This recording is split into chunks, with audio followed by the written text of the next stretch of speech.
پھر تکبیر عید ہے، اللہ اکبر اللہ اکبر اللہ اکبر لا الہ الا اللہ اللہ اکبر للہ الحمد. اور اسی سے متعلق جو ذکر ہے جو ہمیں سکھایا گیا ہے اور ہمیں حدیث میں بھی ملتا ہے کہ لا الہ الا اللہ وحدہ لا شریک لہ لہ الملک ولہ الحمد وہو علی کل شیء قدیر. ان سب کو ذرا سا اگر آپ زیادہ اچھی طرح انشاءاللہ دیکھیں کہ دو چیزیں ہیں، ایک ہے تلبیہ اور ایک ہے تکبیر. صحیح. تلبیہ کہتے ہیں اس صیغے کو دہرانے کا نام لبیک اللہم لبیک لبیک لا شریک لک لبیک ان الحمد والنعمت لک والملک لا شریک لک. یہ تلبیہ ہے اور یہ حجاج کرام کا وظیفہ ہے، یا وہ لوگ جو عمرہ کرنے جاتے ہیں، ٹھیک ہے، یہ وہ پڑھتے ہیں. آپ جب حج کے سفر پہ روانہ ہو تو آپ یہ پڑھنا، آپ کی زبان پر یہ کلمات جاری ہوں لبیک اللہم لبیک. اور ایک حاجی یا ایک معتمر جو عمرہ کر رہا ہے وہ اس بول سے کیا کہتا ہے، کیا پیغام دیتا ہے، کیا بتانا چاہ رہا ہے؟ وہ کہتا ہے لبیک اللہم لبیک، اے میرے رب میں حاضر ہوں، اے میرے اللہ میں حاضر ہوں. لبیک لا شریک لک لبیک، اے میرے پروردگار میں حاضر ہوں، آپ کا کوئی شریک نہیں ہے، آپ تنہا ہیں، آپ وحدہ لا شریک لہ ہیں، آپ خالق دو جہاں ہیں، آپ اپنی ذات و صفات میں واحد و یکتا ہیں، آپ بے نظیر و بے مثال ہیں. لبیک لا شریک لک لبیک ان الحمد والنعمت لک والملک. تمام کی تمام تعریفات، پوری بادشاہت تنہا صرف اور صرف آپ کی شان کو زیبا ہے.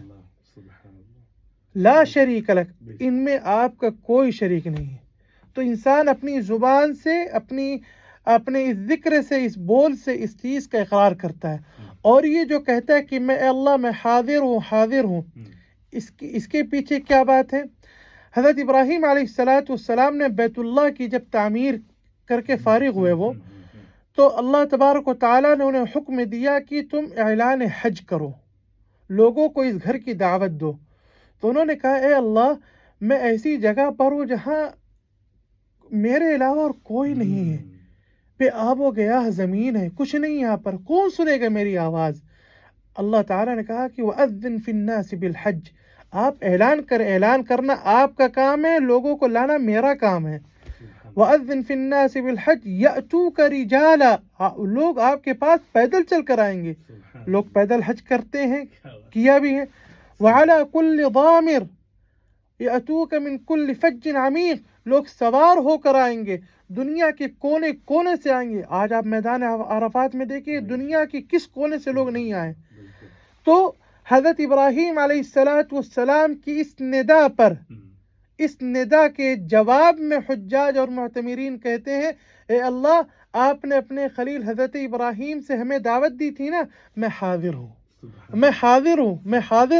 حجاج کرام اس بلاوے کا جواب دیتے ہیں. ایک چیز یہ ہو گیا تلبیہ، ٹھیک ہے. اور دوسری چیز ہے تکبیر. یاد رکھیں تکبیرات دو قسم کی ہیں، ایک تکبیر مطلق ہے اور ایک تکبیر مقید ہے.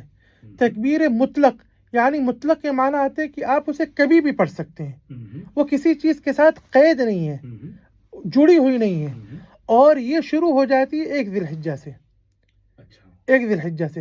اور تکبیرات کا اہتمام صحابہ میں اس قدر تھا کہ حضرت عبداللہ ابن عمر اور حضرت ابو ہریرہ رضی اللہ عنہم، یہ دونوں بزرگ بازار میں چلے جایا کرتے تھے اور جا کر وہاں پر بآواز بلند تکبیرات پڑھتے تھے.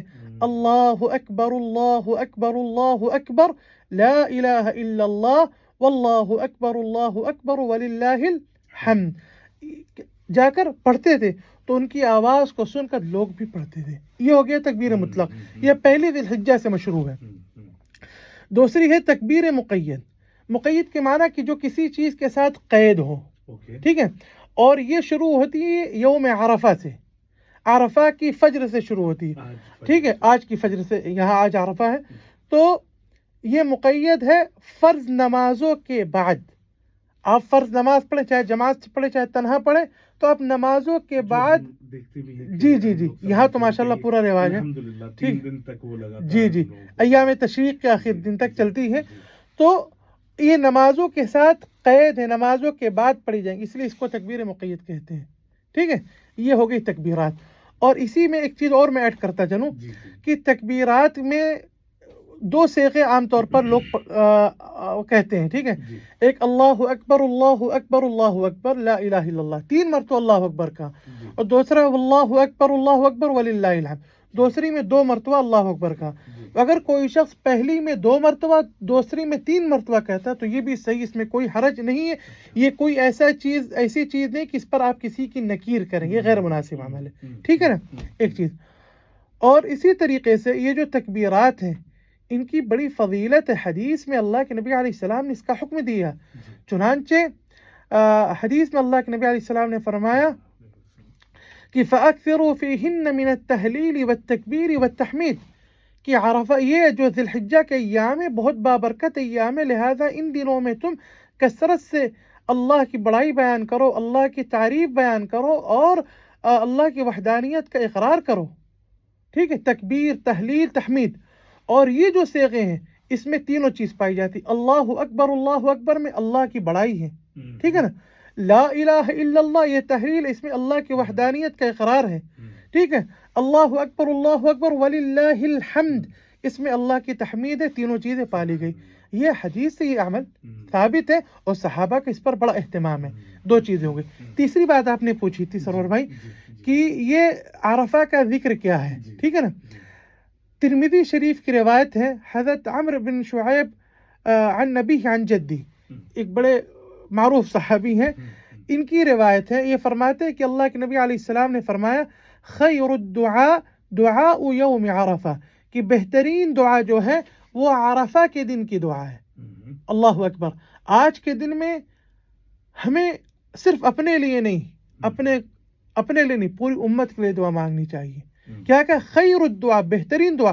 اور جس چیز کو اللہ کے نبی علیہ السلام خیر کہیں وہ کتنی خیر ہوگی، اس کے علاوہ اور کوئی چیز خیر ہو سکتی ہے؟ اس کے خیر ہونے میں کوئی شک و شبہ ہے؟ یقیناً نہیں کوئی شک و شبہ. تو اپنے لیے مانگیں. یقیناً ہم میں سے بہت سارے لوگوں کے آرزویں ہیں، تمنائیں سب کے ساتھ ہیں، ادھورے خواب ہیں، تو وہ اسی دن پورے کرانے ہیں اللہ سے ہمیں. اور حاجت روائی اللہ کے علاوہ کوئی کر ہی نہیں سکتا. تنہا اللہ تعالی حاجت روا ہے، مشکل کشا ہے. ٹھیک ہے.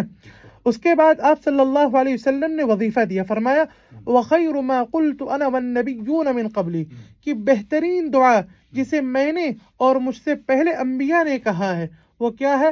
لا الہ الا اللہ وحدہ لا شریک لہ لہ الملک ولہ الحمد وہو علی کل شیء قدیر. یہ ہے. سامعین بھی اس کو یاد کر لیں، ایک بار تو دوبارہ ہم پڑھ دیتے ہیں.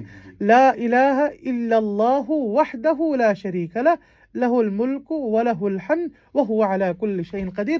کثرت سے آج کے دن اس کا خوب اہتمام کریں اور اللہ سے اپنی جتنی منوانی ہے نا آج منوا لیں. کیا بات ہے، کیا بات ہے. انشاءاللہ